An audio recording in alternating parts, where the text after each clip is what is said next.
ज्ञानाञ्जनशलाकया श्रीचैतन्यमनोभीष्टं स्थापितं येन भूतले स्वयं रूपा मह्यं ददाति स्वपदान्तिकम्। वन्देऽहं श्रीगुरु श्रीयुतपदकमलं श्रीगुरुं वैष्णवांश्च श्रीरूपं साग्रजातं सहगण रघुनाथान्वितं तं साद्वैतं सावधूतं परिजनसहितं कृष्णचैतन्यदेवं श्रीराधाकृष्णपादान् सहगण ललिता श्रीविशाखान्वितांश्च। हे कृष्णा करुणा सिन्धु दीनबन्धो जगत्पते गोपेश गोपिकाकान्त राधाकान्त नमोऽस्तुते। तप्तकाञ्चन गौराङ्गी राधे वृन्दावनेश्वरी वृषभानुसुते देवी प्रणमामि हरिप्रिये। वाञ्छाकल्पतरुभ्यश्च कृपा सिन्धुभ्येव च पतितानां पावनेभ्यो वैष्णवेभ्यो नमः विष्णुपादाय कृष्णप्रेष्ठाय भूतले श्रीमते भक्तिवेदान्त स्वामिनिधि नामिने नमस्ते सरस्वते देवे गौरवाणी प्रचारिणे निर्विशेषशून्यवादी पाश्चात्य देशधारिणे। जय श्री कृष्ण चैतन्य प्रभु नित्यानंद श्री अद्वैत गदाधर श्रीवासादि गौर भक्त वृंद। हरे कृष्ण कृष्ण कृष्ण हरे हरे हरे राम हरे हरे हरे कृष्ण कृष्ण कृष्ण हरे हरे राम राम राम हरे कृष्णा कृष्ण कृष्ण हरे हरे हरे राम राम राम हरे हरे। हरे कृष्णा हरे कृष्णा हरे कृष्णा ഹരേ കൃഷ്ണ മാതാജി. എല്ലാവർക്കും ഈശോപ്പനിഷത്ത് ക്ലാസ്സിലേക്ക് സ്വാഗതം. അപ്പൊ ഈ ആഴ്ച നമ്മുടെ അവസാനത്തെ ഈശോപനിഷത്തിന്റെ അവസാനത്തെ 2 ശ്ലോകങ്ങളാണ്. ഇപ്പം 17 ഇന്നും നാളെ 18. ഈശോപനിഷത്ത് 17ാമത്തെ ശ്ലോകം.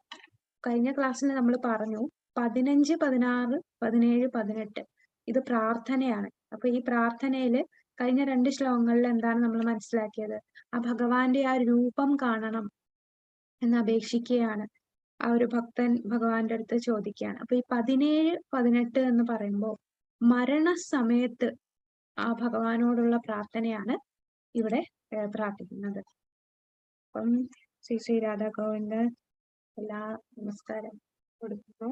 ശ്രീ രാധാ ഗോവിന്ദന്റെ അനുവാദത്തോടുകൂടി ശ്രീല പ്രഭുപാദയ്ക്ക് ജയ്. ശ്രീല പ്രഭുപാദരുടെ അനുഗ്രഹത്തോടുകൂടി നമുക്ക് ഇന്നത്തെ ക്ലാസ്സിലേക്ക് കടക്കാം. ഹരേ കൃഷ്ണ. ഇപ്പൊ 15 തൊട്ട് 18 മരണത്തിന്റെ സമയത്ത് ഭഗവാന്റെ ആത്മീയ രൂപത്തിന്റെയും കരുണയുടെയും വെളിപ്പെടുത്തലിനുള്ള മന്ത്രങ്ങളാണ്. കൃഷ്ണന്റെ സാക്ഷാത്കാരം നേടുന്നതിന് അവന്റെ ആത്മീയ ശക്തിയായ ബ്രഹ്മജ്യോതിയുമായുള്ള ബന്ധവും ഒരാൾ മനസ്സിലാക്കണമെന്ന് 15ാമത്തെ ശ്ലോകം വിശദീകരിക്കുന്നു. തന്റെ ആത്മീയ രൂപം വെളിപ്പെടുത്താൻ അതിൽ പ്രാർത്ഥന തുടരുന്നു. 17 മരണസമയത്ത് ഭഗവാനെ മനസ്സിലാക്കാൻ പ്രാർത്ഥന ഊന്നി പറയുകയാണ് ചെയ്യുന്നത്. ഭഗവാന്റെ കാരുണ്യം നേടാൻ അനുഗ്രഹിക്കുന്ന ഭക്തന്റെ സമാപന പ്രാർത്ഥനയാണ് മന്ത്രം 18. അപ്പൊ ഇന്ന് നമ്മള് മന്ത്രം 17 നമുക്ക് നോക്കാം. വായൂരനിലം അമൃതം അധേദം ഭസ്മാന്തം ശരീരം ഓം കൃതോ സ്മര കൃതം സ്മര കൃതോ സ്മര കൃതം സ്മര.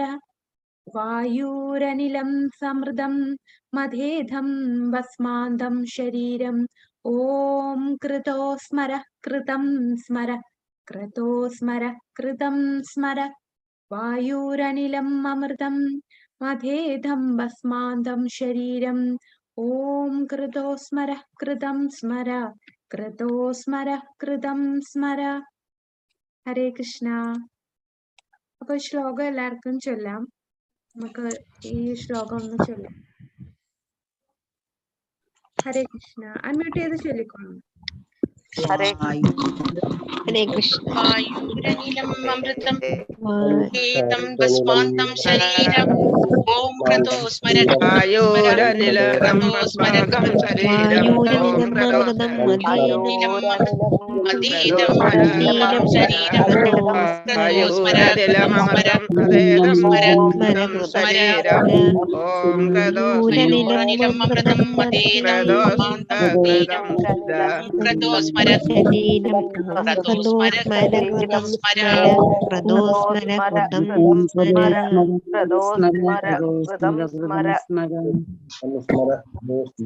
स्मर स्मर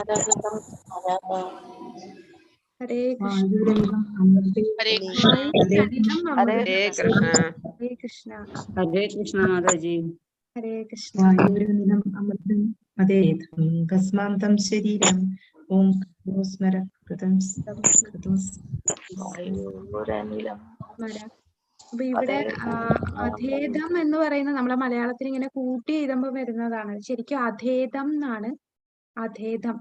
വായുരനിലം അമൃതം അധേദം ഭസ്മാന്തരം ശരീരം ഓം കൃതോ സ്മര കൃതം സ്മര കൃതോ സ്മര കൃതം സ്മര.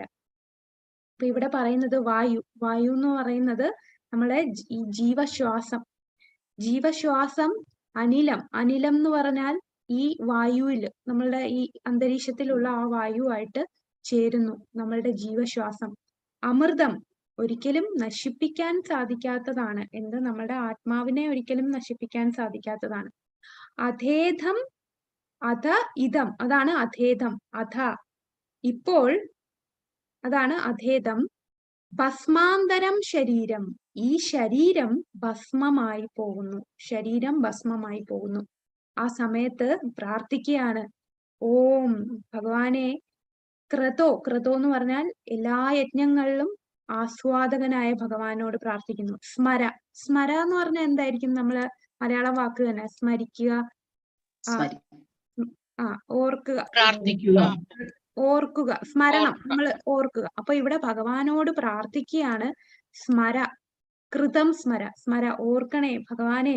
കൃതം. കൃതം എന്ന് പറഞ്ഞാൽ ഞാൻ ചെയ്ത, അങ്ങയ്ക്ക് വേണ്ടി ഞാൻ ചെയ്ത എല്ലാ പ്രവർത്തികളും ഓർക്കണേ. അത് തന്നെ വീണ്ടും പറയാണ്, കൃതോ സ്മര കൃതം സ്മര. കൃതോ എന്ന് പറഞ്ഞാൽ ഭഗവാൻ, അതായത് എല്ലാത്തിന്റെയും ആസ്വാദകനായ ഭഗവാൻ.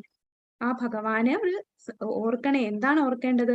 അങ്ങയ്ക്ക് വേണ്ടി ഞാൻ ഇതുവരെ ചെയ്തിട്ടുള്ള എല്ലാം അങ്ങ് ഓർക്കണേ. അപ്പൊ ആ മരണ സമയത്ത്, ആ അവസാന ശ്വാസം ശരീരത്തിൽ നിന്ന് പോകുമ്പോൾ ഉള്ള ആ ഒരു പ്രാർത്ഥന, ആ സമയത്തുള്ള പ്രാർത്ഥനയാണ് ഈ എങ്ങനെയാണ്, അതാണ് ഈ ഈശോപനിഷത്തില് ഈ ഒരു ശ്ലോകം പറയുന്നത്.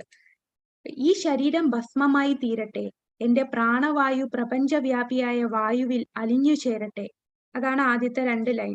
വായുരനിലം അമൃതം. എന്റെ പ്രാണവായു വായുവിൽ അലിഞ്ഞു ചേരുന്നു. അധേദം ഇപ്പോൾ എന്റെ ശരീരം ഭസ്മമായി തീരട്ടെ. അതാണ് ഭസ്മാന്തരം ശരീരം. ഈ സന്ദർഭത്തിൽ അല്ലയോ ഭഗവാനെ, എന്റെ എല്ലാ കൃതങ്ങളെയും, കൃതം എന്ന് പറഞ്ഞാൽ നമ്മൾ ചെയ്ത പ്രവൃത്തി, ഭഗവാന് വേണ്ടി ചെയ്ത പ്രവർത്തികൾ, എല്ലാ കൃതങ്ങളും അങ്ങ് സ്മരിക്കണമേ. അങ്ങ് അത്യന്ത ഭോക്താവാകയാൽ ഞാൻ അങ്ങേക്ക് വേണ്ടി ചെയ്ത എല്ലാം അങ്ങ് ഓർക്കണമേ. ഞാൻ അങ്ങേക്ക് വേണ്ടി ചെയ്ത എല്ലാം അങ്ങ് ഓർക്കണമേ എന്ന് പ്രാർത്ഥിക്കുകയാണ്. അപ്പൊ ഇത് നമ്മൾ പറഞ്ഞു, സ്വയംഭുവ മനുവാണ് ആ യജ്ഞ അവതാരത്തോട് പ്രാർത്ഥിക്കുന്നതാണ്. അപ്പൊ അവസാന സമയത്ത് നമ്മൾ എന്തായിരിക്കും? ഇപ്പൊ എന്റെ ശരീരം നശിച്ചു പോയാലും, ഞാനെന്ന് പറഞ്ഞാൽ മരിക്കുന്നില്ല, എന്റെ ആത്മാവാണ്. അപ്പൊ ആ സമയത്ത് ഭഗവാനോട് അപേക്ഷിക്കുകയാണ്, ഭഗവാനെ ഈ ഒരു ശരീരത്തിൽ ഞാൻ ചെയ്ത എല്ലാ കാര്യങ്ങളും, ആ ഒരു കൃതം എന്ന് പറഞ്ഞാൽ കൃത്യങ്ങൾ, ചെയ്ത പ്രവർത്തികൾ, ഭഗവാന് വേണ്ടി ചെയ്ത പ്രവർത്തികൾ, ഞാൻ അങ്ങേക്ക് വേണ്ടി ചെയ്തതെല്ലാം അങ്ങ് ഓർക്കണമേ എന്ന പ്രാർത്ഥനയാണ് ഇവിടെ ഈ ഒരു ശ്ലോകത്തിൽ പറഞ്ഞിരിക്കുന്നു. അപ്പൊ ഇവിടെ ഇതിന്റെ ഈ ഒരു പർപ്പോട്ടില് ശ്രീല പ്രഭുപാദർ വിശദമായി നമ്മൾ നേരത്തെ ഭഗവത്ഗീതയിൽ 2-ാമത്തെ അധ്യായത്തിൽ പഠിച്ചത് തന്നെയാണ്. നമ്മൾ ആത്മാവാണ്, ആത്മാവിന് നാശമില്ല, ആ ഒരു കാര്യമാണ് പറയുന്നത്. അപ്പൊ ഈ ഒരു പ്രാർത്ഥന, ഈ പറയുന്ന 4 ശ്ലോകങ്ങളും ഉള്ള പ്രാർത്ഥന ശരിക്കും പറഞ്ഞ ഒരു ശുദ്ധ ഭക്തന്മാര് പ്രാർത്ഥിക്കുന്നത് ഇങ്ങനല്ല. എന്നാലും ഒരു ആത്മാർത്ഥമുള്ള ഒരു ഭക്തൻ അത്രയും ആത്മാർത്ഥതയോടുകൂടി ഭഗവാനോട് പ്രാർത്ഥിക്കുന്ന പ്രാർത്ഥനകളാണ്. പക്ഷേ ഈ ഒരു ശുദ്ധ ഭക്തന്മാര്, ഒരു വൈഷ്ണവനെ സംബന്ധിച്ചിടത്തോളം ഈ ഒരു പ്രാർത്ഥന, കാരണം നമ്മൾ ഒരിക്കലും ഭഗവാനെ അങ്ങേ എനിക്ക് കാണണം, എനിക്ക് കാണിച്ചു തരൂ, അങ്ങനെ നമ്മൾ പ്രാർത്ഥിക്കില്ല. എന്നാലും ഇതൊരു ശുദ്ധ ഭക്തൻ, ഒരു ഭക്തന്റെ തന്നെ, ആത്മാർത്ഥമായി ഭഗവാനെ സേവിക്കുന്ന ഒരു ഭക്തന്റെ പ്രാർത്ഥന തന്നെയാണ് ഈ ഓരോ പ്രാർത്ഥനകളും, ഈ 4 പ്രാർത്ഥനകളും. അപ്പൊ ഈ പ്രാർത്ഥനയില് ഇവിടെ മനസ്സിലാക്കുന്ന എന്താണ്? ശരീരം നശിച്ചു പോകും, എന്നാൽ പ്രാണവായു എന്ന് പറയാം, നമ്മളെ പ്രാണവായു വായുവിൽ അലിയുന്നു. ആ സന്ദർഭത്തിൽ നമ്മളുടെ അവസാന നിമിഷം നമ്മൾ എന്താണ് നമ്മളുടെ സ്മരണ അത് ഭഗവാനിലായിരിക്കണം എന്നുള്ള ഒരു സന്ദേശമാണ് ഈ ഒരു പ്രാർത്ഥനയിൽ കൂടി നമുക്ക് കിട്ടുന്നത്. താൽക്കാലിക ഭൗതിക ദേഹം തീർച്ചയായും ഒരു വിദേശ വസ്ത്രമാണ്. അത് നമുക്കറിയാം, നമ്മളെല്ലാരും ഭഗവത്ഗീതയിൽ പഠിച്ചതാണ്. നമ്മളുടെ ഈ ശരീരം എന്ന് പറഞ്ഞാൽ എന്താണ്? അത് ഒരു വസ്ത്രമാണ്. ഇത് കഴിഞ്ഞ് വേറൊരു ശരീരം നമ്മൾ ചെയ്ത കർമ്മത്തിന്റെയും നമ്മളുടെ ആഗ്രഹത്തിന്റെയും പുറത്ത് അടുത്ത ഒരു വസ്ത്രം നമുക്ക് ലഭിക്കുന്നതാണ്. ഈ ഒരു ശ്ലോകം നമ്മൾ ഭഗവത്ഗീതയിൽ പഠിച്ചു. ന ജായതേ മ്രിയതേ വാ കദാചിന്നായം ഭൂത്വാ ഭവിതാ വാ ന ഭൂയഃ അജോ നിത്യഃ ശാശ്വതോയം പുരാണോ ന ഹന്യതേ ഹന്യമാനേ ശരീരേ. അപ്പൊ എന്താണ്? നമ്മളുടെ ആത്മാവിന് ജനനമില്ല, മരണമില്ല, അത് ഒരിക്കലും ജനിക്കുന്നില്ല, ഇനി വരുന്നതുമില്ല. അതുപോലെ അജനാണ്. അജൻ എന്ന് പറഞ്ഞാൽ ജനനമില്ലാത്തതാണ്, ഒരിക്കലും നശിക്കാത്തതാണ്, പുരാതനമാണ്. അതുപോലെ ശരീരം നശിക്കുമ്പോൾ അതിന് നാശമില്ല എന്ന് നമ്മൾ ഇതിൽ പഠിച്ചിരുന്നു. അപ്പൊ ഇതാണ് ഈ ആദ്യത്തെ ആ ഒരു പാരഗ്രാഫില് നമ്മളെ ശ്രീല പ്രഭുപാദ നമുക്ക് അതൊന്നുകൂടെ ഊന്നി പറയുകയാണ്. നമ്മൾ ആത്മാവ് എന്ന് പറഞ്ഞാൽ സച്ചിദാനന്ദമാണ്, സച്ചിദാനന്ദമാണ്. അപ്പൊ ആ സച്ചിദാനന്ദമായ ആത്മാവിന് ഒരിക്കലും നാശമില്ല. ഈ ശരീരം വളരെ കുറച്ചു നാളത്തേക്കേ ഉള്ളൂ, ശരീരമാണ് നശിക്കുന്നത്. അപ്പൊ ഒരു മനുഷ്യ ജന്മത്തിന്റെ വിജയം എന്ന് പറഞ്ഞാൽ എന്താണ്? അതാണ് നമുക്ക് ആർക്കും നമ്മള് ഈ കൃഷ്ണാവബോധത്തിൽ വരുന്നതിന് മുമ്പ് എന്തിനാണ് നമ്മൾ ജീവിക്കുന്നത്? കൂടുതൽ കൂടുതൽ സമ്പാദിക്കുക, മക്കളെല്ലാം നല്ല നിലയിൽ വരിക, അങ്ങനെ അങ്ങ് മരിക്കുക. ഇങ്ങനെ ആ ഒരു എല്ലാ മക്കൾക്ക് വേണ്ടിയും അടുത്ത ജനറേഷന് വേണ്ടി എല്ലാം സമ്പാദിച്ചു കൂട്ടി നല്ല രീതിയിൽ ആളുകൾ സമൂഹത്തിൽ ഒരു നല്ല വിലയും പേരും ഒക്കെ വേണം, അതൊക്കെ ആഗ്രഹിച്ച് മരിക്കുന്നു. ഇതായിരുന്നു ഒരു മനുഷ്യന്റെ വിജയം എന്ന് വിചാരിച്ച് തെറ്റിദ്ധാരണയിൽ കിടന്നതാണ്. എന്നാൽ ഇവിടെ നമുക്ക് പറഞ്ഞു തരികയാണ്, ഒരു ഭക്തനാവുക, ഭക്തിയോഗ സ്വീകരിക്കുന്നത് കൊണ്ട് മാത്രമാണ് ഒരു മനുഷ്യ ജന്മം പൂർണ്ണമാകുന്നത്. ഭൗതിക ലോകത്തും സച്ചിദാനന്ദം, സത്ത് എന്ന് പറഞ്ഞാൽ എന്താണ്? ഏറ്റാണ്, ഒരിക്കലും നശിക്കാത്തത്. ചിത്ത് എന്ന് പറഞ്ഞാൽ ജ്ഞാനം, ആനന്ദം എന്ന് പറഞ്ഞാൽ സന്തോഷം, ആനന്ദം. ഇത് ഈ ഭൗതിക ലോകത്ത് എങ്ങനെയാണ് അവര് സച്ചിദാനന്ദം കണ്ടെത്തുന്നത്, ആനന്ദം കണ്ടെത്തുന്നത് എങ്ങനെയാണ്? ആനന്ദം ഈ ഒരു സമൂഹത്തില് ആൾക്കാർ ഓരോരോ കാര്യങ്ങൾ പറയും. നിങ്ങൾ ഇത് ചെയ്താൽ നിങ്ങൾക്ക് സന്തോഷമായിട്ടിരിക്കാം, നിങ്ങൾ കുറെ പൈസ ഇവിടെ ഇൻവെസ്റ്റ് ചെയ്യൂ, പിന്നെ നിങ്ങളുടെ ഫ്യൂച്ചർ എന്ന് പറഞ്ഞാൽ എല്ലാം നന്നായിട്ട് വരും. അതുപോലെ ഓരോ സോഷ്യൽ മീഡിയയില് ഫോട്ടോ ഇടുന്നു, വീഡിയോ ഇടുന്നു. അപ്പൊ ഇത് കുറെ ആൾക്കാർ കണ്ട് ലൈക്ക് ചെയ്യുന്നു, അങ്ങനെ കുറെ പേര് സബ്സ്ക്രൈബ് ചെയ്യുന്നു, എനിക്ക് ഇത്രയും വ്യൂവേഴ്സ് ഉണ്ട്. ഇതൊക്കെ കിട്ടുമ്പോൾ എന്താണ്? അവർക്ക് ഉള്ളിൽ ഒരു സന്തോഷം കിട്ടുകയാണ്. ഇതാണ് എന്റെ ജീവിതത്തിലെ സന്തോഷം, അങ്ങനെ സന്തുഷ്ടൻ ആകും എന്നുള്ള തെറ്റിദ്ധാരണ, അതാണ് അവരെ സംബന്ധിച്ച് ആനന്ദം. എന്നാൽ ആത്മാവിന്റെ ആനന്ദം അതാണോ? ആത്മാവിന് ഭക്തിയുത സേവനം ചെയ്താൽ മാത്രമേ ആത്മാവിന് സന്തോഷം കിട്ടൂ. ഈ പറഞ്ഞ ഭൗതികമായിട്ടുള്ള ഓരോ കാര്യങ്ങൾ ചെയ്യുമ്പോൾ എന്താണ്? പല പല എന്താണ് സമൂഹത്തിലെ ഓരോ ആൾക്കാരും ഓരോ വാഗ്ദാനങ്ങൾ നമ്മൾ തരികയാണ്. എല്ലാ കാര്യങ്ങളും ചെയ്യുന്നത് എല്ലാവരും ആഗ്രഹം എന്താ? സന്തോഷമായിട്ട് ജീവിക്കുക. അപ്പൊ സന്തോഷമായിട്ട് ജീവിക്കുക എന്ന് പറഞ്ഞാൽ നമ്മൾ ചെയ്യുന്നതൊക്കെ എന്താണ്? നമ്മളുടെ ഇന്ദ്രിയങ്ങൾക്ക് സന്തോഷം കൊടുത്തോണ്ടിരിക്കുകയാണ്, ആത്മാവിന് സന്തോഷം കൊടുക്കണില്ല, അത് അറിയുന്നില്ല. അങ്ങനെ അവര് ആനന്ദം കാണുന്നു. പിന്നെ ജ്ഞാനം എന്ന് പറഞ്ഞ് നമ്മളുടെ ഈ സമൂഹത്തിലുള്ളവരെങ്ങനെയാ ജ്ഞാനം കൊടുക്കുന്നത്? ടിവിയിലും അതുപോലെ ഓരോ മാഗസിനും പിന്നെ കുറെ യൂട്യൂബിൽ കുറെ വീഡിയോസും ഇതാണ് സത്യാവസ്ഥ എന്നൊക്കെ പറഞ്ഞ് ഓരോ ഹെഡിങ് ഒക്കെ വെച്ച് ഓരോ യൂട്യൂബ് ചാനലും. പിന്നെ ന്യൂസ് എന്ന് പറഞ്ഞാൽ 24 മണിക്കൂറും ന്യൂസ്. അപ്പൊ ഈ ന്യൂസ് ഒക്കെ കാണുമ്പോൾ ഇതിൽ നിന്ന് എനിക്ക് ആകാംക്ഷയാണ്, അടുത്ത എന്ത് സംഭവിക്കും. അതെല്ലാം ഈ ഭൗതികമായിട്ടുള്ള കാര്യങ്ങൾ മാത്രം പറയുന്നു, എന്നാൽ എന്ത് സംഭവിക്കും എന്നുള്ള ആ ഒരു ചിന്തയാണ് എല്ലാവർക്കും.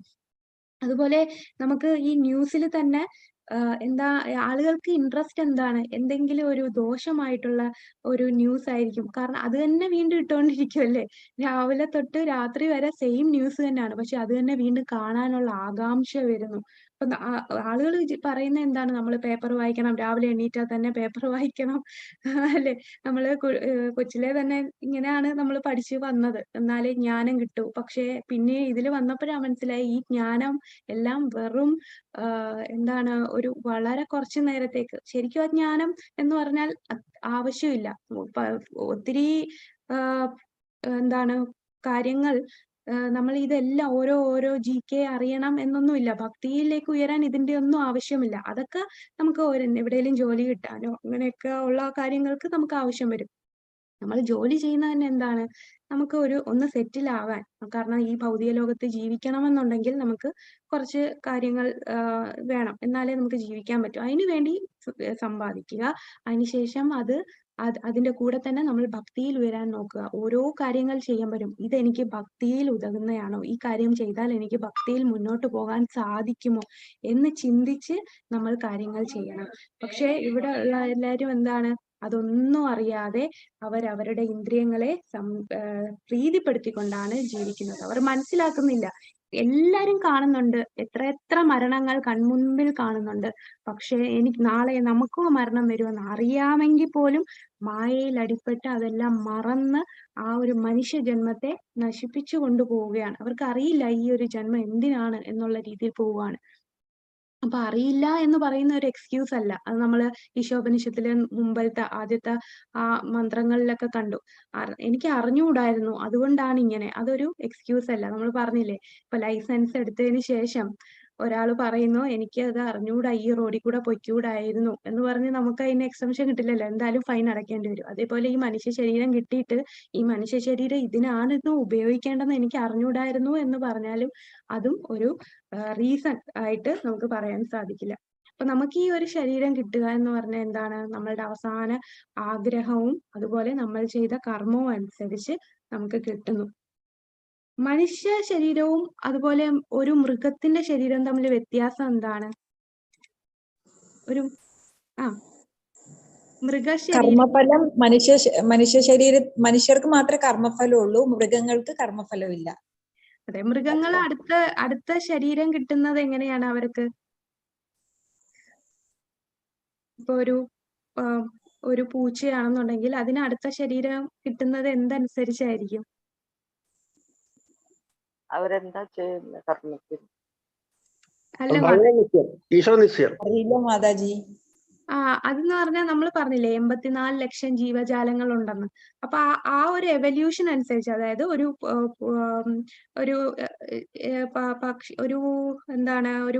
ഈ ഇൻസെക്ട്സ് ആണെങ്കിൽ അത് പിന്നെ പക്ഷിയാകും, പക്ഷിയാണെങ്കിൽ പിന്നെ മൃഗമാകും, അങ്ങനെ ആ ഒരു തരം അനുസരിച്ചേ അത് പോകത്തുള്ളൂ.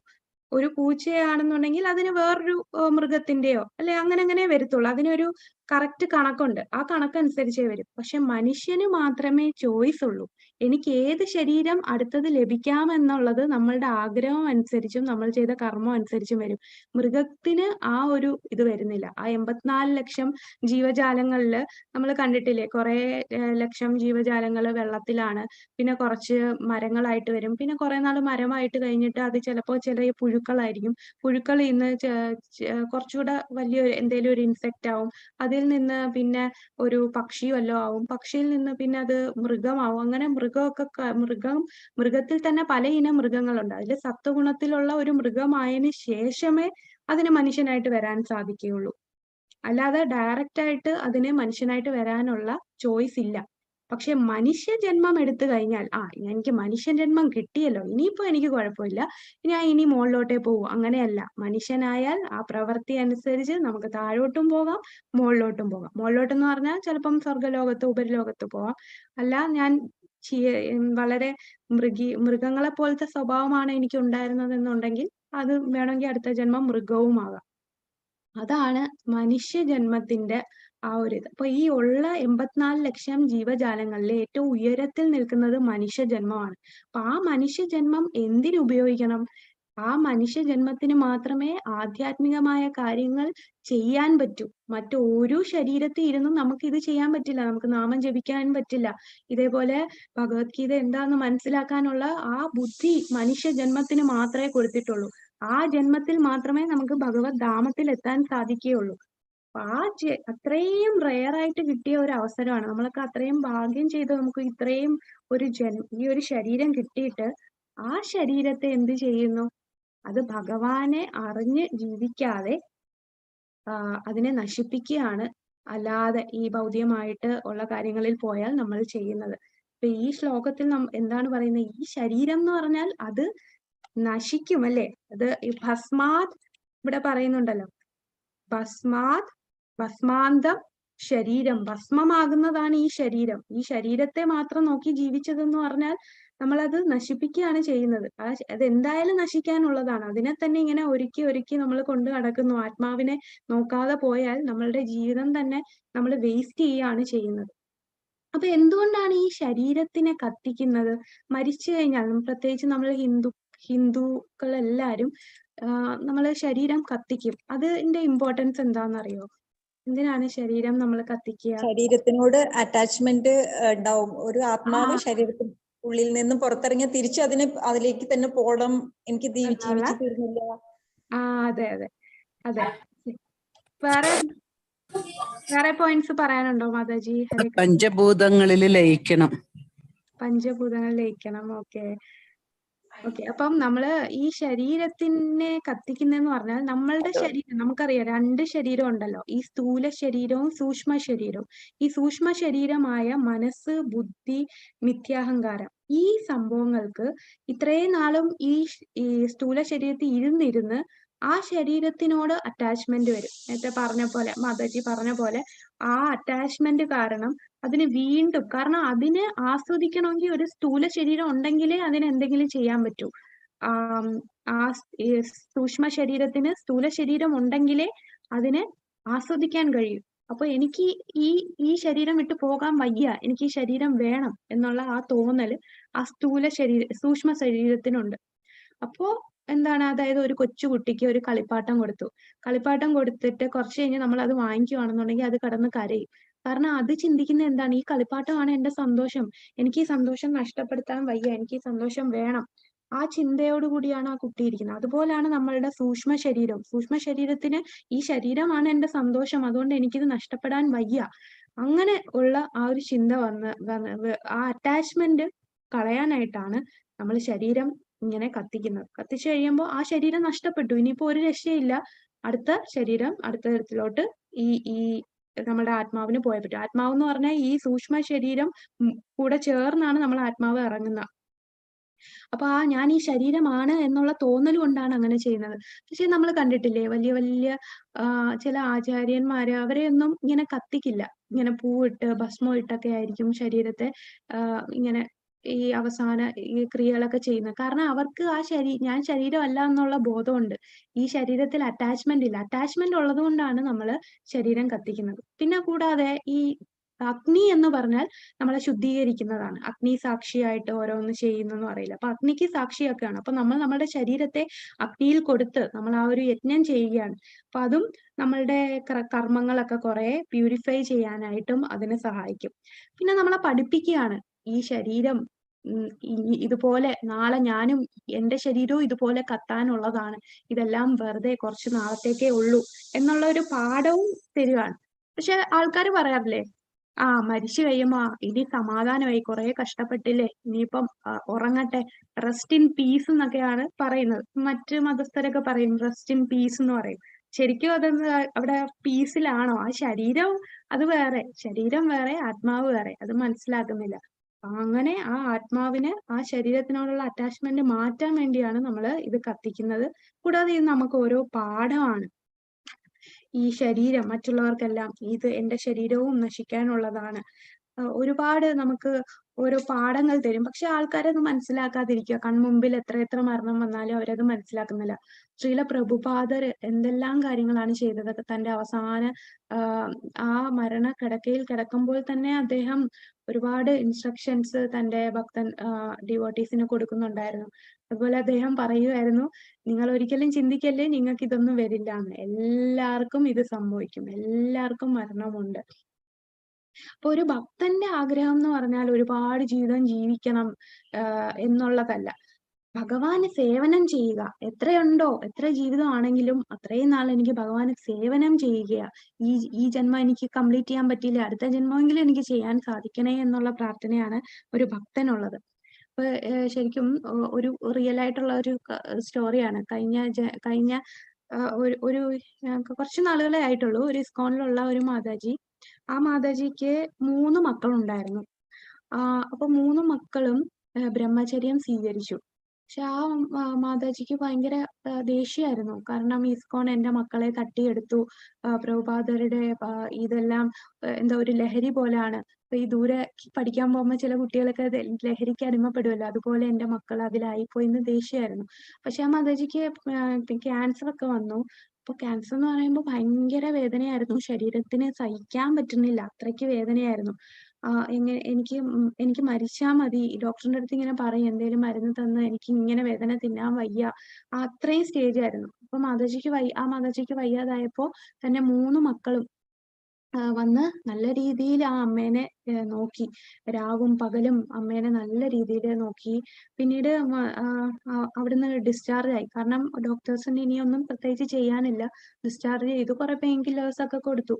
അപ്പോൾ ഡിസ്ചാർജ് ചെയ്തതിന് ശേഷം മാതാജി ഇങ്ങനെ പറഞ്ഞു, എനിക്കും നാമം ജപിക്കണമെന്ന് തോന്നുന്നു, അതുപോലെ എനിക്ക് വായിക്കണം, എനിക്ക് കേൾക്കണം, ഭഗവാന്റെ കാര്യങ്ങൾ കേൾക്കണം. അങ്ങനെ മാതാജി ഇതിനകത്തോട്ട് വരാൻ തുടങ്ങി അവസാന നാളുകൾ.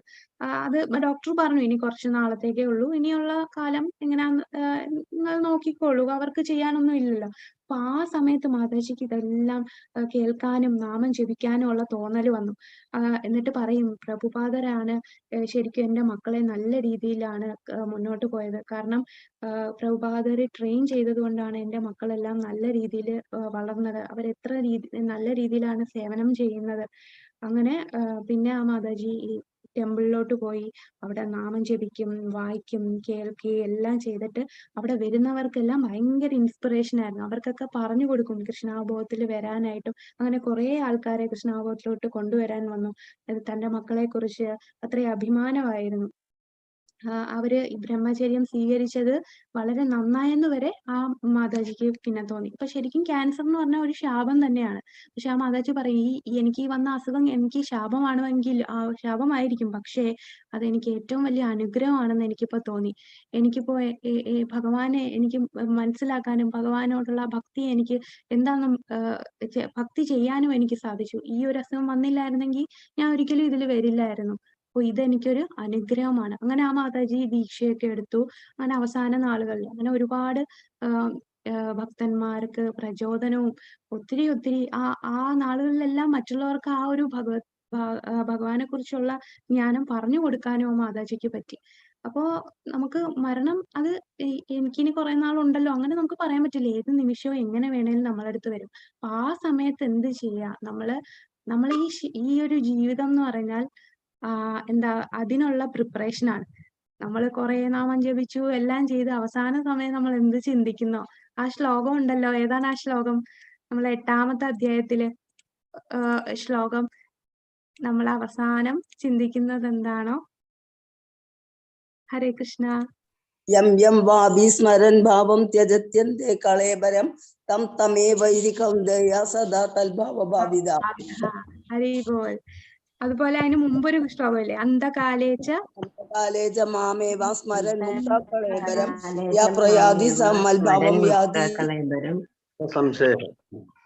അതേപോലെ അപ്പൊ അതാണ് നമ്മള് എത്ര നാമം ജപിച്ചു എത്രയെല്ലാം ചെയ്തു ആ സമയത്ത് നമ്മൾ ചിന്തിച്ചില്ല എന്നുണ്ടെങ്കിൽ അതിന് ഒരു ഉദാഹരണം എന്ന് പറഞ്ഞാല് ഈ സ്കൂളിൽ കുറെ ബ്രഹ്മചാരി ഭക്തന്മാരുണ്ട്. അപ്പൊ ഇവരെല്ലാരും ഇങ്ങനെ കീർത്തനമൊക്കെ പാടി ഇങ്ങനെ ഒരു സ്ഥലത്ത് അവിടെ കുറെ കുരങ്ങന്മാരുണ്ട് പോയ സ്ഥലത്ത്. അപ്പൊ ഇങ്ങനെ കീർത്തനമൊക്കെ പാടി ചെന്നപ്പോ ഒരു കുരങ്ങനാണെങ്കിൽ ഒരു പ്രഭുവിന്റെ അടുത്ത് ഭയങ്കര ചീറിക്കൊണ്ട് ഓടി അടുത്ത് ചെന്നപ്പോ ആ പ്രഭു ആദ്യം വിളിച്ചത് തന്നെ അമ്മേനെയാണ് വിളിച്ചത്, അമ്മയെ. അപ്പൊ അത് നമ്മൾക്കും അങ്ങനെയാണല്ലോ, നമ്മൾ ഇത്രയും നാമം ജപിച്ചു ഇതെല്ലാം ചെയ്ത് അവസാനം നമ്മളടുത്ത് ഒരു പാമ്പ് വല്ലതും വരുന്ന നമ്മൾ ആദ്യം അയ്യോ അമ്മയെന്നും പറഞ്ഞായിരിക്കും വിളിക്കുക. നമ്മൾ അതാണ് ശീലിച്ചത്. ശരിക്കും അതാണോ? നമ്മളത് ട്രെയിൻ ചെയ്യുകയാണ് ചെയ്യേണ്ടത്. നമ്മളെ ഈ ജീവിതം എന്ന് പറയുന്നത് തന്നെ ഒരു പ്രിപ്പറേഷൻ ആണ്. നമ്മൾ അതിനു വേണ്ടി പരിശീലിക്കുകയാണ് അവസാന നാളിന് വേണ്ടി.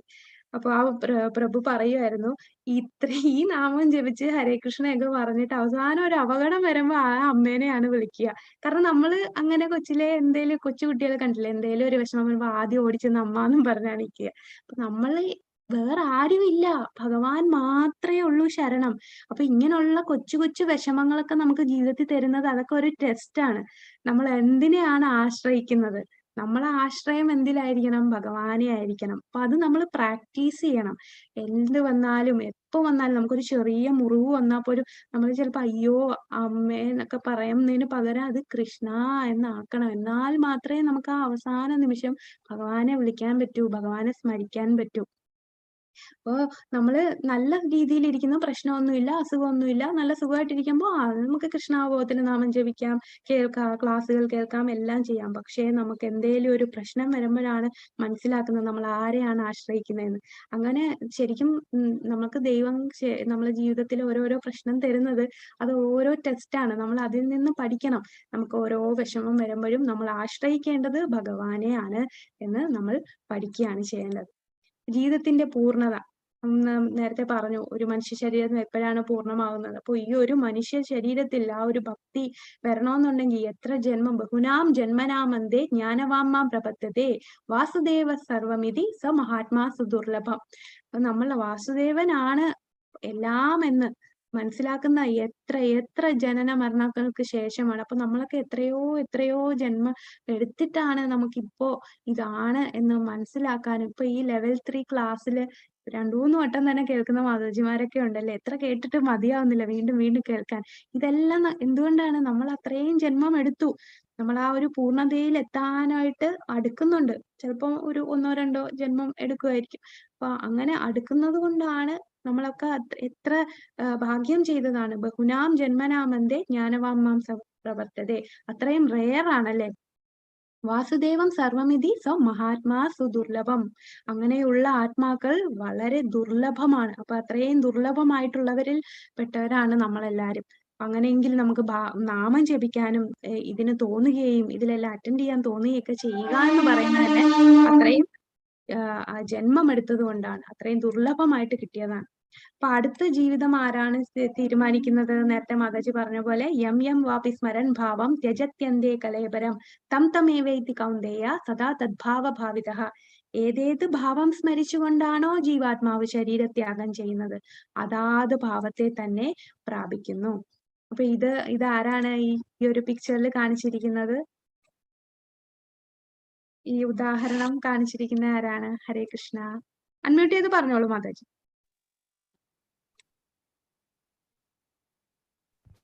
ഹരേ കൃഷ്ണ. കേൾക്കണില്ലേ? ഭരത മഹാരാജ്. ആ അതെ, ഭരത രാജാവ് അല്ലെ.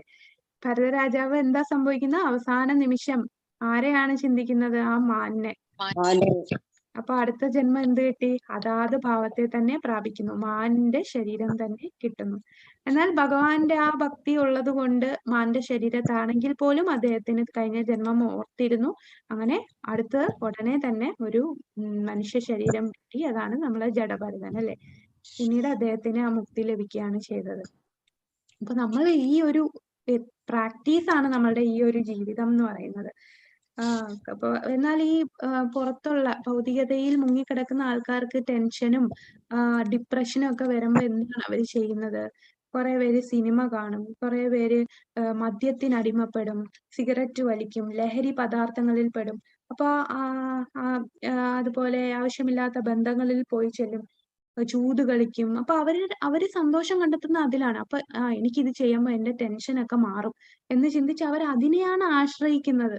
അപ്പൊ അതിനെ ആശ്രയിക്കുമ്പോ ഇതേപോലെ മരണം വരുമ്പോഴും ആ ദുഃഖം വരുമ്പോ, മരണം എന്ന് പറയുന്ന ആ ഒരു സത്യം കൺമുമ്പിൽ വരുമ്പോഴും അവരെന്തിനെ ആശ്രയിക്കും? എന്തിനെയാണോ നമുക്ക് ഈ ചെറിയ പ്രശ്നം വന്നപ്പോ ആശ്രയിച്ചത് അതിനെ തന്നെ അവരെ ആശ്രയിക്കും. അപ്പൊ നമ്മൾ ജീവിതത്തിൽ എന്ത് പ്രാക്ടീസ് ചെയ്യുന്നോ അതേപോലെ ആയിരിക്കും നമ്മുടെ അവസാനവും.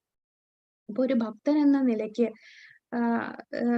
നമുക്ക് ഈ കൊച്ചു വിഷമങ്ങളെല്ലാം ഭഗവാൻ തരുന്നത് നമുക്കിപ്പോ ഒരു സ്കൂളിൽ കോളേജിലൊക്കെ പഠിക്കുമ്പോൾ അവസാന പരീക്ഷയ്ക്ക് മുമ്പ് ചെറിയ എക്സാം ഉണ്ട്. അപ്പൊ അത് നമ്മൾ പ്രിപ്പയർ ചെയ്യാണ് വലിയ പരീക്ഷ എഴുതാൻ വേണ്ടി. അതുപോലെ നമ്മളുടെ വലിയ പരീക്ഷയാണ് ആ മരണം. അതിനു വേണ്ടി നമ്മൾ ഈ ഓരോ ദുഃഖങ്ങളും അതെല്ലാം ഭഗവാന്റെ അനുഗ്രഹമായിട്ട് എടുക്കണം.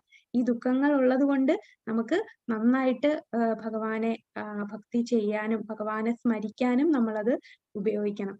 അപ്പൊ പിന്നെ എന്താണ്, ഈ ചെയ്യുന്ന എല്ലാ കാര്യങ്ങളും ഒരിക്കലും വേസ്റ്റ് ആകില്ല. അതാണ് കൃഷ്ണ മന്മനാഭവമക്തോ. അപ്പൊ നമ്മൾ ഈ ചെയ്യുന്ന ഓരോ കാര്യങ്ങൾ, ഞാൻ ഇത്രയും ഭക്തി ചെയ്തു, പക്ഷെ ഇടയ്ക്ക് വെച്ചൊന്ന് വീണു പോകാം, അങ്ങനെയും നമുക്ക് സംഭവിക്കാം. പക്ഷെ അങ്ങനെ സംഭവിച്ചു എന്ന് പറഞ്ഞാൽ നമ്മളിപ്പോ 1% അല്ലെങ്കിൽ ഒരു 10% ഭക്തി ചെയ്തിട്ടുണ്ടെങ്കിൽ അതൊരിക്കലും വേസ്റ്റ് അല്ല. അപ്പൊ നമുക്ക് തന്നെ അത് ഫീൽ ചെയ്യാല്ലേ, നമ്മൾ ഇത്രയും നാളും ഇങ്ങനെ ആയി, പക്ഷെ എനിക്ക് ഈ പ്രായത്തിലാണ് ഇതില് വന്നത്. ചിലവര് കുട്ടിക്കാലത്തിലേ വരും. അപ്പൊ നമ്മൾ കഴിഞ്ഞ ജന്മം എത്രയോ ശതമാനം ചെയ്തു, ആ ശതമാനത്തിന്റെ ബാക്കിയായിട്ടാണ് നമുക്ക് ഇപ്പോ ഇത്രയെങ്കിലും നമുക്ക് ചെയ്യാൻ സാധിക്കുന്നത്. അപ്പൊ എത്ര ഭക്തിയിൽ നമ്മൾ എന്ത് ചെയ്താലും എന്തെല്ലാം ചെയ്താലും അതൊരിക്കലും നഷ്ടമാവില്ല. അതുപോലെ നമുക്ക് ഭഗവാനെ ഓർക്കാനും നമുക്ക് സാധിക്കും.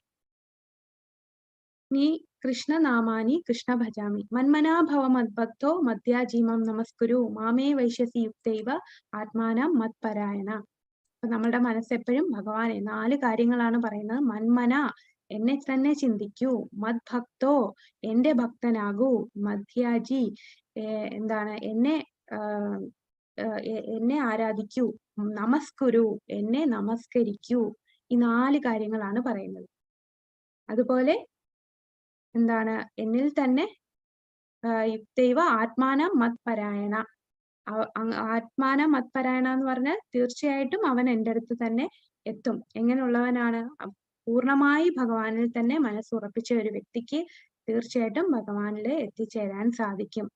അപ്പൊ ഈ 4 കാര്യങ്ങൾ ചെയ്യണം. അപ്പൊ ഈ ജീവിതത്തിൽ നമ്മൾ എപ്പോഴും പ്രാക്ടീസ് ചെയ്യേണ്ടതാണിത്. നമ്മൾ എപ്പോഴും ഭഗവാനെ ചിന്തിക്കുക, ഭഗവാന്റെ ഭക്തനാകുക, ഭഗവാനെ ആരതി ചെയ്യുക, ഭഗവാനെ അർച്ചനം ചെയ്യുക. അങ്ങനെ നമ്മൾ ആരാധിക്കുക, ഭഗവാനെ ആരാധിക്കുക.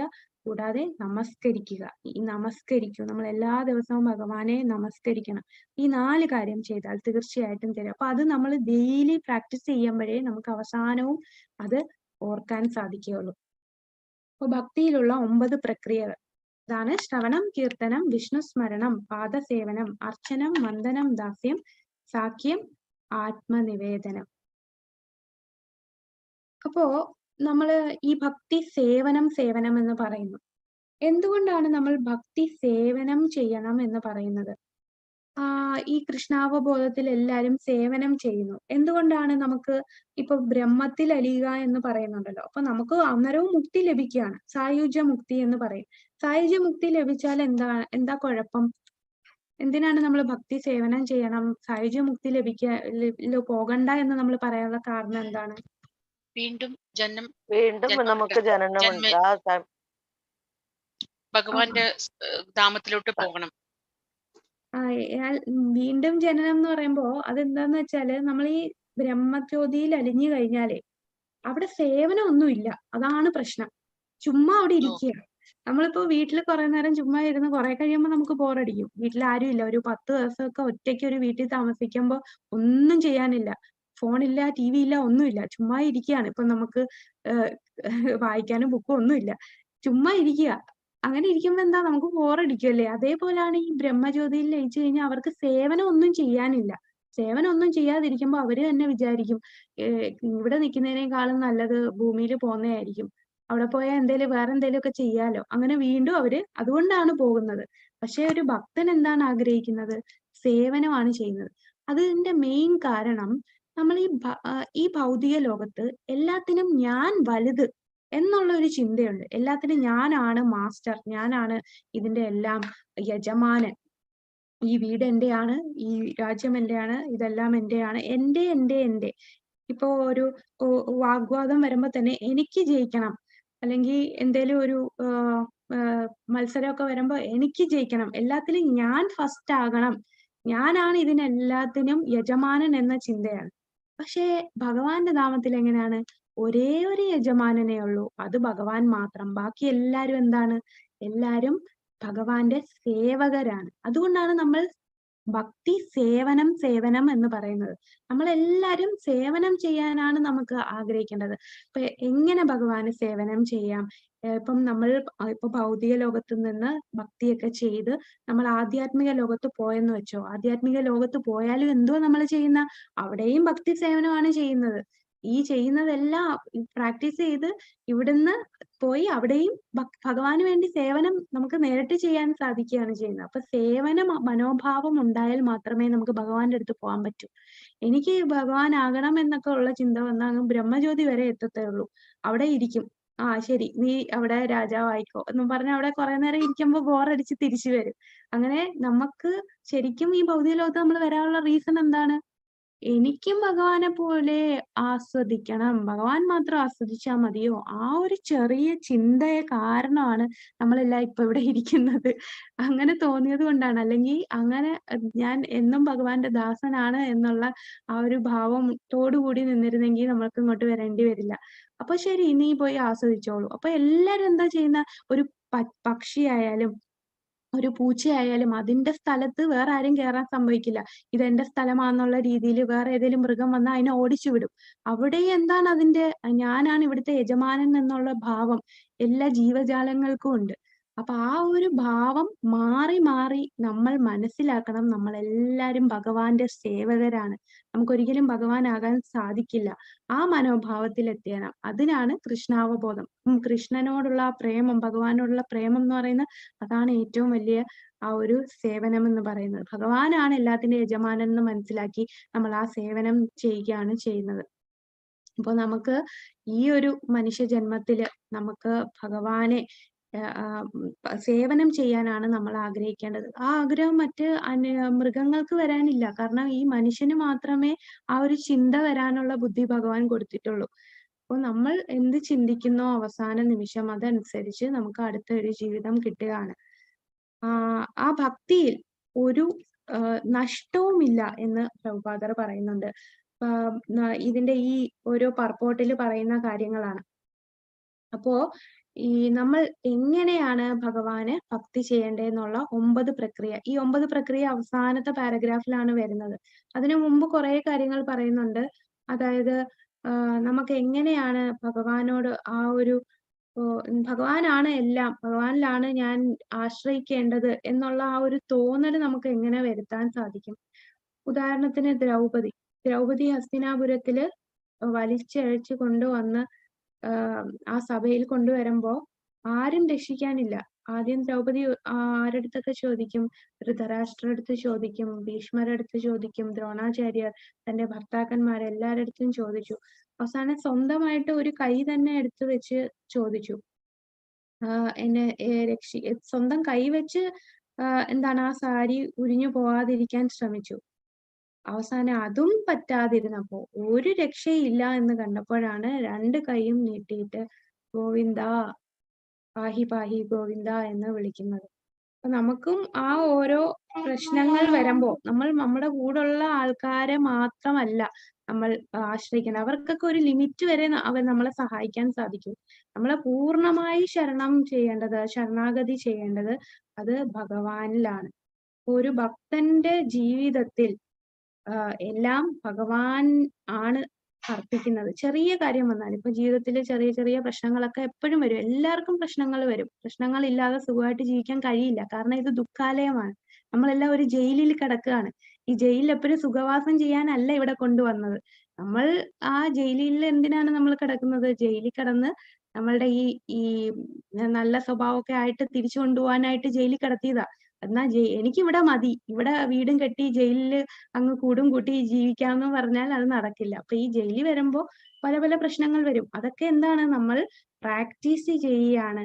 ഫുൾ ശരണാഗതി അത് ഭഗവാനാണ് എന്ന് നമ്മൾ അങ്ങനെ പരിശീലിച്ചാൽ മാത്രമേ അവസാന നിമിഷം മരണസമയത്ത് നമുക്ക് ഭഗവാൻ ശരണാഗതി നേടാൻ സാധിക്കും.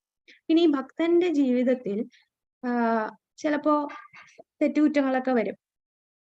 അതായത് ഭഗവത്ഗീതയിലെ ഒരു 9ാമത്തെ ശ്ലോകം ഉണ്ടല്ലോ, അഭിജിത് സുദുരാചാരോ ഭജതേമാം അനന്യഭാവ്. ആ ശ്ലോകത്തിൽ പറയുന്നത് എന്താണ്? എന്റെ ഭക്തൻ എന്തെങ്കിലും തെറ്റ് ചെയ്യുകയോ എന്തെങ്കിലും അരുതാത്ത കാര്യങ്ങൾ ചെയ്താലും അവൻ ഭക്തിയുത സേവനത്തിൽ വീണ്ടും തുടരുകയാണെന്നുണ്ടെങ്കിൽ എന്നാൽ അവൻ സാധുവായിട്ട് തന്നെ ഞാൻ എടുക്കും എന്ന് പറയുന്നത്.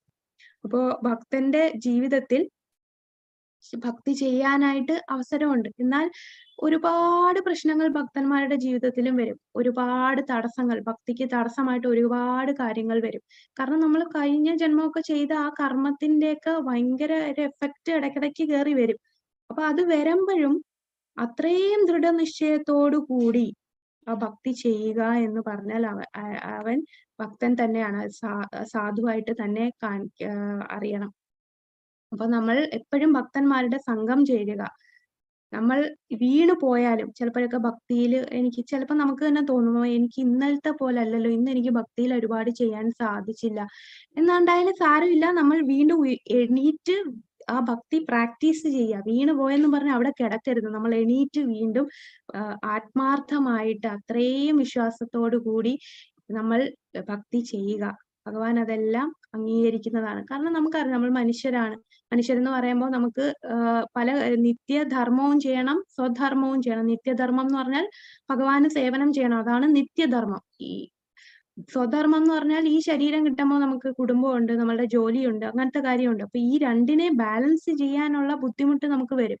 അപ്പൊ നമ്മൾ കുറെ അപരാധങ്ങൾ ചെയ്യും, അതൊക്കെ പാപമായി മാറും. പക്ഷെ എന്നാലും നമ്മൾ ഭക്തി തുടരുകയാണെന്നുണ്ടെങ്കിൽ തീർച്ചയായിട്ടും നമുക്ക് ആ ബാലൻസ് കിട്ടുകയും ഭഗവാന്റെ അനുഗ്രഹം തീർച്ചയായിട്ടും കിട്ടുകയും ചെയ്യും. അത് ഭഗവാൻ പറയുന്നതാണ്, അമ്മേ എന്റെ ഭക്തൻ ഒരിക്കലും നാശമില്ല. ഒരു ചെറുതായിട്ട് സ്വല്പം അഭ്യസ്ത ധർമ്മസ്യ, ചെറുതായിട്ടെങ്കിലും ഒരു ഭക്തി ചെയ്താൽ അതൊരിക്കലും നശിക്കുന്നില്ല, അതെപ്പോഴും കൂടെ ഉണ്ടായിരിക്കും. അപ്പൊ നമ്മൾ എന്താണ് ഭഗവാനിൽ ശരണാഗതി തേടുകയാണ് ചെയ്യേണ്ടത്. അപ്പോ എല്ലാത്തിനും എനിക്ക് ഭഗവാനുണ്ട് എന്ന് ചിന്തിച്ചിരിക്കുമ്പോ എനിക്ക് ഭഗവാൻ നേരിട്ട് വന്ന് എല്ലാം ചെയ്തു തരും എന്നാണോ അതിന്റെ അർത്ഥം? ഇപ്പോ അതിനൊരു പുരാണത്തിലൊരു കഥയുണ്ട്. ഒരാള് ബോട്ടിൽ പോവുമായിരുന്നു. എന്നൊരു ഭക്തൻ തന്നെ ബോട്ടിൽ പോകാൻ നേരത്ത് ബോട്ട് മുങ്ങിപ്പോക്കിയപ്പോ ഇദ്ദേഹം കൈ ഉയർത്തി, ഭഗവാനെ എന്നെ രക്ഷിക്കൂ, ഭഗവാനെ എന്നെ രക്ഷിക്കൂ, രക്ഷിക്കൂ എന്നാണ് പറയുന്നത്. അപ്പൊ ശരിക്കും ഭഗവാൻ വന്ന് പ്രത്യക്ഷപ്പെട്ട് രക്ഷിക്കും എന്നാണോ? എങ്ങനെയായിരിക്കും നമ്മുടെ ജീവിതത്തിലും? ഹരേ കൃഷ്ണ. അല്ല, ആരെങ്കിലായിട്ട് നമ്മളെ രക്ഷിക്കാൻ ഭഗവാൻ ഏത് രൂപത്തിലും ഭഗവാൻ വരും.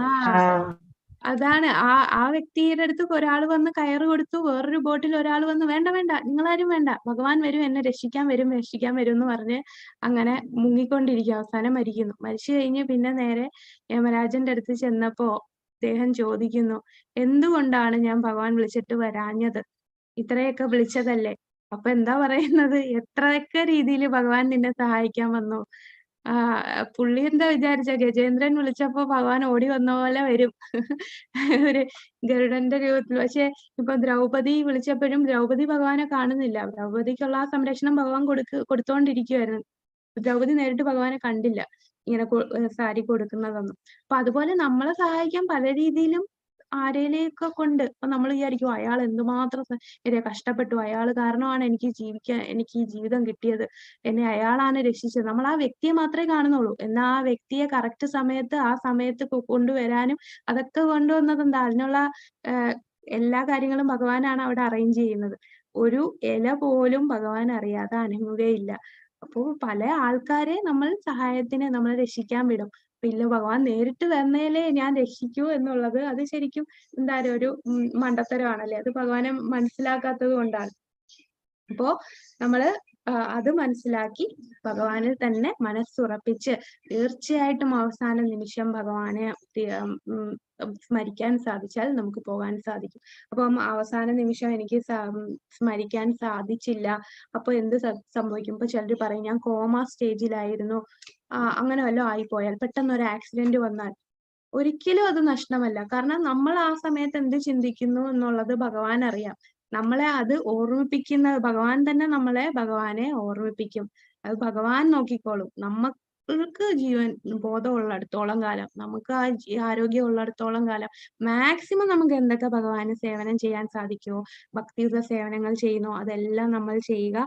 ബാക്കി ഭഗവാന് അറിയാം എന്താണ് നമ്മളെ, എവിടെ പോണം, എന്ത് ചിന്തിക്കും. ഇപ്പം ഫ്യൂച്ചറിനെ കുറിച്ച് നമുക്ക് വിഷമിക്കേണ്ട ഒരാവശ്യമില്ല. നമ്മൾ അത്രയും ധൈര്യത്തോടു കൂടി ഭക്തി ചെയ്താൽ മതി. അപ്പൊ ഭക്തി എങ്ങനെ ചെയ്യും? ഭക്തി സേവനത്തിനുള്ള 9 പ്രക്രിയകളാണ് ശ്രവണം, കീർത്തനം. ഇത് ആരാണ് ഈ ശ്ലോകം പറഞ്ഞത്? പ്രഹ്ലാദ പ്രഹ്ലാദൻ പ്രഹ്ലാദൻ പ്രഹ്ലാദ മഹാരാജാവ് പറഞ്ഞതാണ്. അപ്പൊ ശ്രീമദ് ഭാഗവതത്തിലെ 7ാമത്തെ സ്കന്ധത്തിലെ ശ്ലോകം ശ്രവണം കീർത്തനം വിഷ്ണു സ്മരണം പാദസേവനം അർച്ചനം വന്ദനം ദാസ്യം സാഖ്യം ആത്മനിവേദനം ഇതി പുംസാർപ്പിതാ വിഷ്ണു ഭക്തി നവലക്ഷണം. അപ്പൊ ഭക്തിയുടെ ആരൊക്കെയാണ്? ശ്രവണം. ശ്രവണത്തിന് ഉദാഹരണം, ശ്രവണത്തിന്റെ ഉദാഹരണം പരീക്ഷിത് മഹാരാജാവ്. അതെ. അടുത്തത് കീർത്തനം. മീരാബായി. ആ, ഇതിന് മീരാബായിയുടെ പടമാണല്ലേ കാണിച്ചിരിക്കുന്നത്. ശരിക്കും ആരാണ് കീർത്തനം? ശുകദേവനും ഉണ്ട്. ഓക്കെ. സ്മരണം. അക്രൂരൻ. പ്രഹ്ലാദൻ. പ്രഹ്ലാദൻ. പ്രഹ്ലാദൻ. അപ്പോ ശ്രവണത്തിന് ഉദാഹരണം ഏറ്റവും വലിയ ഒരുപാട് പേര് ഈ പിക്ചറിൽ കാണിച്ച എല്ലാ ഉദാഹരണങ്ങൾ തന്നെ ഇതില് നമുക്ക് ഏറ്റവും ഉത്തമം ഉദാഹരണം പറയാൻ പറ്റുന്നത് പരിഷിത്താണ്. അവസാന 7 നാളുകളിൽ ഭഗവാനെ കുറിച്ച് കുറച്ച് വെള്ളമോ ഒരു തുള്ളി വെള്ളം പോലും കുടിക്കാതെ രാവും പകലും ഇരുന്ന് കേട്ടതാണ് ശ്രീമദ് ഭാഗവതം. ആ 7 ദിവസം മാത്രമേ ജീവിതം ഉള്ളൂ എന്ന് അറിഞ്ഞ് ശ്രവിക്കുകയാണ് ചെയ്യുന്നത്. ഭഗവാന്റെ കഥകൾ ശ്രവിച്ചു. അതാണ് ശ്രവണം. കീർത്തനം എന്ന് പറയുന്നത് ആരാണ് പറഞ്ഞു കൊടുത്തത്? ശുകദേവ ഗോസ്വാമി. അപ്പൊ കീർത്തനത്തിനുള്ള ഉത്തമ ഉദാഹരണം ശുകദേവ ഗോസ്വാമി. സ്മരണം. ഇവിടെ ഹരിദാസ് ഠാക്കൂറിനെയാണ് കാണിച്ചിരിക്കുന്നത്. എന്നാലും എന്തൊക്കെ പ്രശ്നം വന്നിട്ടും ഒരിക്കൽ പോലും ഭഗവാനെ വിട്ടുകളയാതെ എപ്പോഴും ഭഗവാനെ സ്മരിച്ചുകൊണ്ടിരുന്ന അതിന് ഉദാഹരണമാണ് പ്രഹ്ലാദൻ. ഇനി പാദസേവനം ആരാണ് ചെയ്യുന്നത്? ലക്ഷ്മി ദേവിയാണ് പാദസേവനം. അർച്ചനം ചെയ്തത്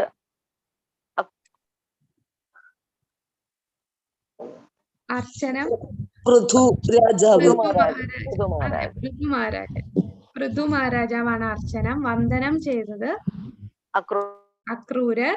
വന്ദനം. ദാസ്യത്തിനുള്ള ഉത്തമ ഉദാഹരണം ഹനുമാൻ. സാഖ്യം അർജുനൻ. ആത്മനിവേദനം മഹാബലി. അപ്പൊ ഈ 9 പേരാണ്.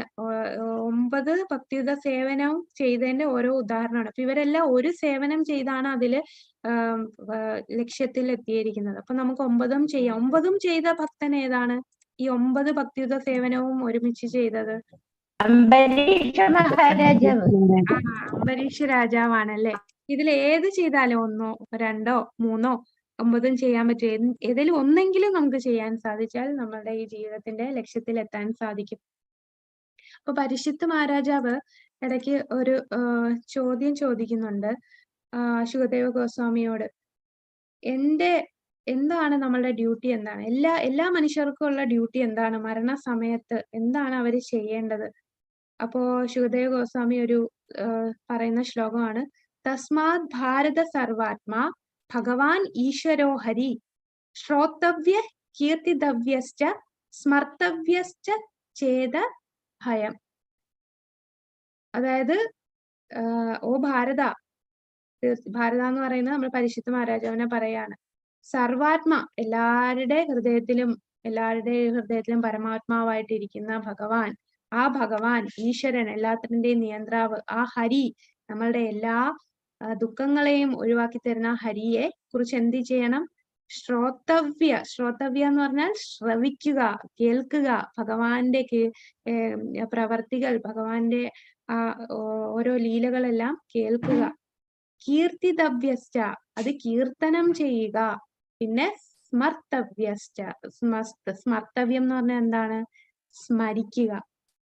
അപ്പൊ എല്ലാ ദുഃഖങ്ങളിൽ നിന്നും മാറി നമുക്ക് ആ ഭഗവാന്റെ അടുത്ത് പോകണമെന്നുണ്ടെങ്കിൽ ഭഗവാനെ കുറിച്ച് കേൾക്കുക, ഭഗവാനെ കുറിച്ച് കീർത്തിക്കുക, ഭഗവാനെ കുറിച്ച് സ്മരിക്കുക.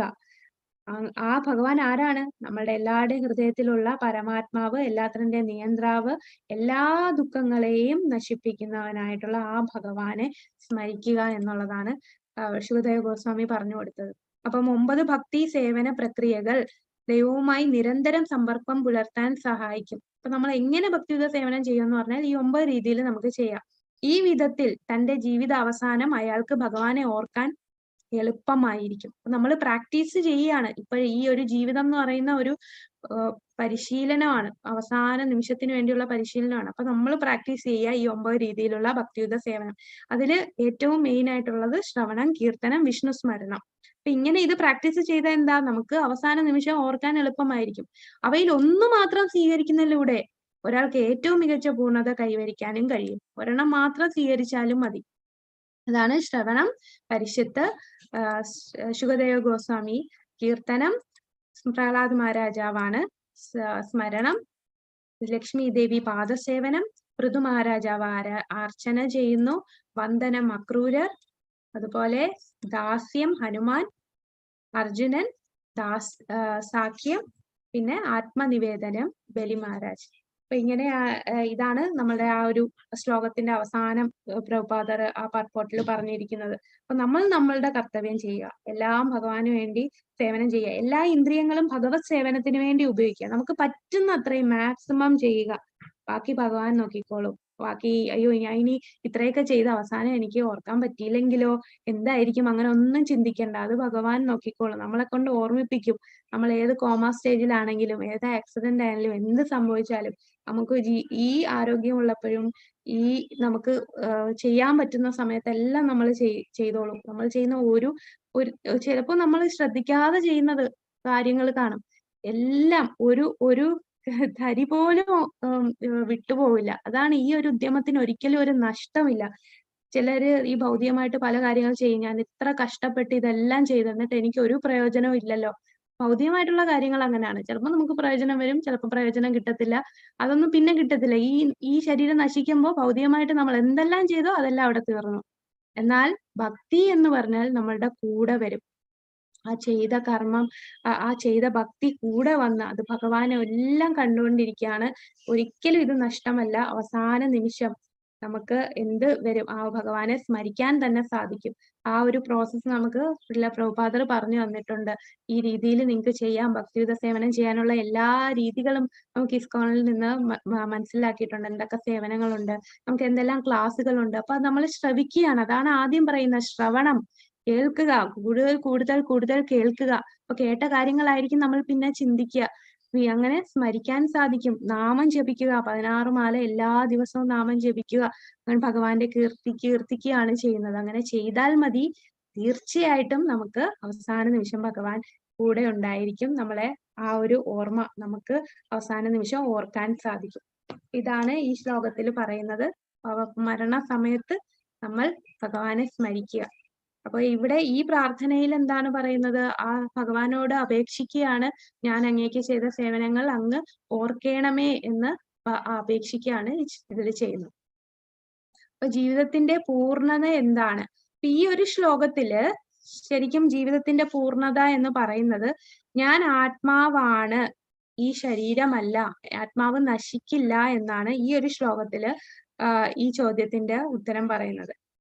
ഈ ശ്ലോകം അനുസരിച്ച് ഇതാണ് ഉത്തരം. ജീവിതത്തിന്റെ പൂർണ്ണത എന്ന് പറഞ്ഞാൽ ഈ ശരീരം നശിക്കും, എന്നാൽ എന്റെ ആത്മാവിന് നാശമില്ല എന്നുള്ളതാണ് അതിന്റെ ഉത്തരം.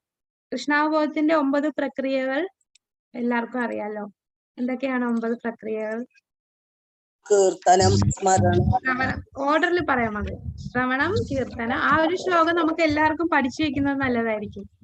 ശ്രവണം, കീർത്തനം, വിഷ്ണു സ്മരണം, പാദസേവനം, സേവനം, അർച്ചനം, വന്ദനം, ദാസ്യം, സഖ്യം, ആത്മനിവേദനം. ഇതി പുംസാർപ്പിതാ വിഷ്ണു ഭഗവത് ലക്ഷണം ക്രിയതേ ഭഗവത്യസൗ തന്മന്യേതീതമുത്തമം. ഹരിബോൾ ഹരിബോൾ. ഇതാണ് 9 പ്രക്രിയകൾ.